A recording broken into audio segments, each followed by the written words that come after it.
barkanmu da warhaka, barkanmu da wannan lokaci.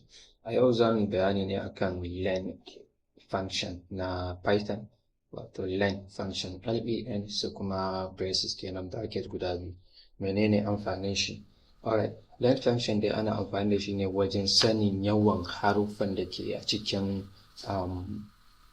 wani string ko kuma variable. Idan ka bashi string zai irga maka string ɗin haruffa nawa ne, sannan idan ka bashi variable zai irga maka haruffa nawa ne a cikin wannan variable ɗin kenan, wato wannan ma'ajin. So yana irga haruffa komai da komai, hatta space, baya barin space, hatta space a programming character ne. So idan ka rubuta misali kaman in let's say ina let me use the string ina zuwa. Idan kuka samu haruffa uku a haɗa da huɗu, ina guda uku ne, haruffa uku sannan zuwa haruffa biyu, haruffa huɗu ya zama haruffa bakwai kenan. A nan za ka samu haruffa guda 8 ne, saboda yanzu kaga I haruffa ɗaya ce, wannan kenan I ɗaya, N biyu, A uku, space 4, Z 5, U 6, W 7 and A 8. So wannan zai nuna maka haruffa 8 ne a cikin len. Shine yadda len yake amfani, yana ɗirga komai da komai hatta da space. Amma kuma ta ake amfani da shi? Bara mu ga yadda ake amfani da shi. Shi dai function ɗin yana haka ne. Za ka rubuta len sai bracket hakan nan, sai kai passing ɗin abin da kake so ka duba. Misali muna so mu duba the length of name Musa. Ban san me yasa nake yawan amfani da Musa ba. Let's see. Musa. Right?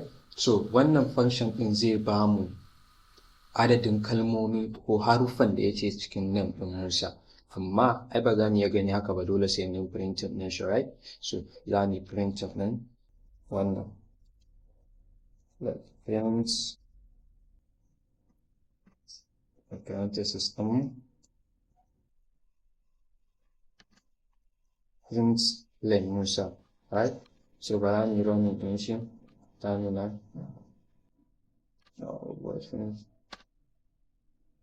Kamar yadda kuke gani gashi nan yana nuna mana cewa haruffa 4 ne a cikin len na Musa. Haruffa guda 4 ne. So kamar yanzu misali gara mu ƙara. Bayan sake rubuta saboda yadda ake rubuta. Dole ne za mu printing ɗin shi to the screen. Print, sannan a cikin print ɗin za mu rubuta len function ɗin, sannan a cikin len function ɗin mu za mu rubuta string ɗin da muke so mu printing.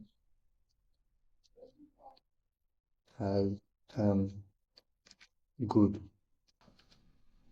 Alright, so running 7, running ɗin shi.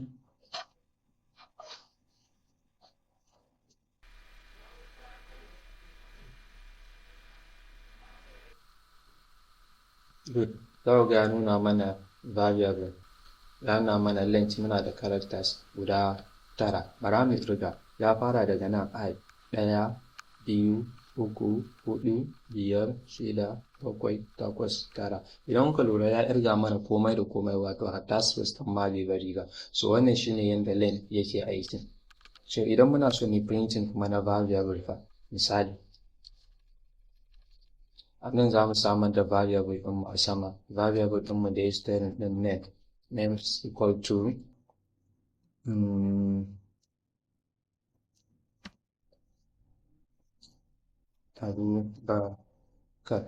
domin sanin haruffa nawa ne a cikin len, za mu passing ɗin maimakon string a nan wurin, za mu passing ɗin variable ɗin name, sai mu passing ɗin name. Alright, idan muka yi passing name ɗin sai mu yi running ɗin shi.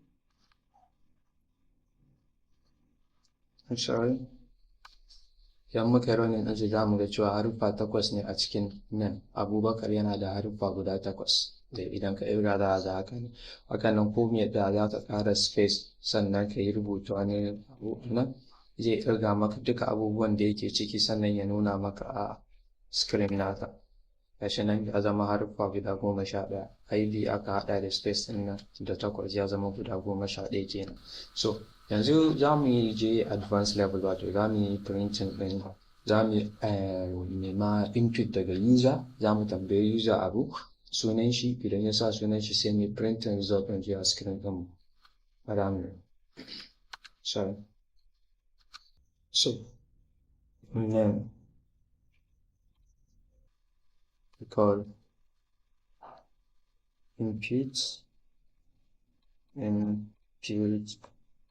wannan function ɗin mai magana a kan shi. Idan baka san menene shi da shi ne input ne. Input function ana amfani da shi ne wajen neman bayani daga user. Idan ka tura wannan mai user zai samu what do I call it, wata placeholder, text field wanda zai iya rubutu a cikin shi. Idan kana so user ya rubutu ka ansa bayani a wurin shi, za ka amfani da function na input. So za mu nuna input sai mu rubuta me muke so nuna ma user din. Input, what is your name? Ba da space din mu. So idan muka yi running din wannan za mu gani cewa bara in maku running mu je ɗaya bayan ɗaya. Idan muka yi running za mu ga result din ya nuna what is your name, kuma zan iya typing ana. Amma shi kenan ya yi terminating tunda ba mu ba da wasu further instruction ba. So bara mu koma baya. What is your name? Sannan idan user ya bada name za mu printing ɗin result wato the number of length, right? Length of name rami printing wato length ɗin user input mu san me zai sa ba, amma ko me yasa shi wannan function ɗin na length ɗin zai irga mana abin da user ɗin ya yi typing sai ya nuna mana shi a screen ɗin mu. Rami 7 mu ƙara running ɗin shi. What is your name? Sai in sa like Shu'aibu.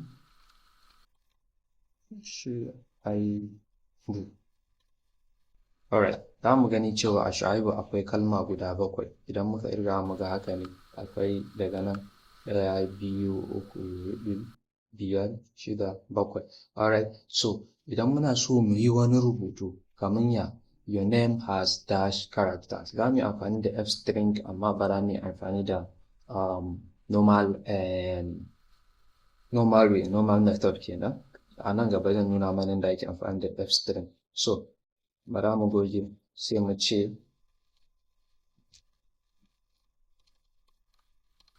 your name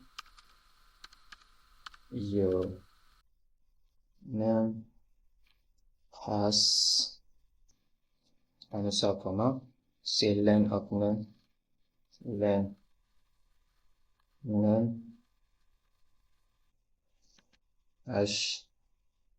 dash your name has length of name, sai string ɗin mu rubuta letters already. Da sun ba mu suggestion already.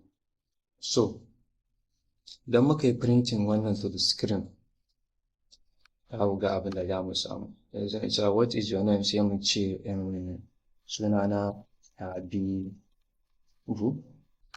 Say your name has 6 letters. Kamar kuka duba ga cikin Habibu akwai 6 letters. Let's try it one more time. What is your name? Yana in ce David. David has, your name has 5 letters. And one more time, what is your name? So in ce Ali. Your name has 3 letters. Alright, wannan shine bara mu bana aiki.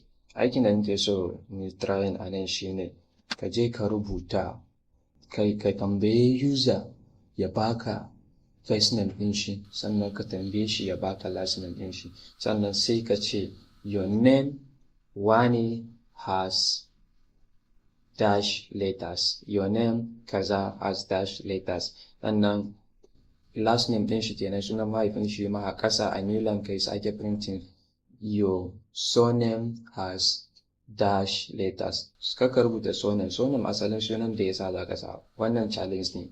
Alright, so your surname wato your misali kamar irin sunana ne Ibrahim Abubakar. What is your name? What is your first name? Sai rubuta Ibrahim. What is your last name? Rubuta Abubakar. Alright, sai ka rubuta your name Ibrahim has 7 letters. Sai a ƙasa ka rubuta your surname Abubakar has 8 letters. Alright, Allah ya sa mu dace.